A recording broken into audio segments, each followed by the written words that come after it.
2026 ఈ హీరోలకి కలిసి వచ్చిందని చెప్పాలి. 2026 ఫస్ట్ ఈ లిస్టులో మెగాస్టార్ చిరంజీవి సంక్రాంతికి మన శంకర వరప్రసాద్ మూవీతో బ్లాక్ బస్టర్ కంబ్యాక్ ఇచ్చాడు. Next mega power star Ram Charan Peddi movie. Last year Ram Charan game changer movie ఘోరంగా ఫ్లాప్ అయింది. అయినా కూడా రామ్ చరణ్ పెద్ది మూవీతో అదిరిపోయే కంబ్యాక్ ఇచ్చాడు. నెక్స్ట్ అయ్యగారు. అఖిల్ లెనిన్ మూవీ బాక్సాఫీస్ దగ్గర 100 కోట్లు వసూలు చేసి అయ్యగారు నంబర్ 1 అనే పదానికి 100% న్యాయం చేసింది. రిలీజ్ పోస్ట్ పోన్ అవుతూ రిలీజ్ అయినా కూడా లెనిన్ మూవీ 100 కోట్లు వసూలు చేసిందంటే నాట్ ఏ సింపుల్ అని చెప్పాలి. ఇంకా ఈ లిస్ట్ లో నెక్స్ట్ హీరో వరుణ్ తేజ్.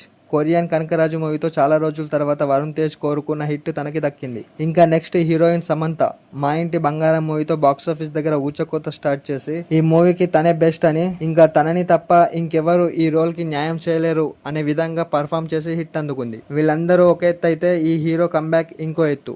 అదే మాస్ మహారాజా రవితేజ. ఇరుముడి మూవీతో సరిలేరు నీకెవరు అనేలా సూపర్ కంబ్యాక్ ఇచ్చారు. అంతేకాకుండా ప్రెసెంట్ జెన్జీ కిడ్స్ కి రవితేజ అంటే ఏంటో ఇరుముడి మూవీతో తెలిసేలా చేశాడు. మరి ఈ హీరోస్ కంబ్యాక్ మూవీస్ లలో మీ ఫేవరెట్ హీరో ఉన్నాడా లేదా కమెంట్ చేయండి.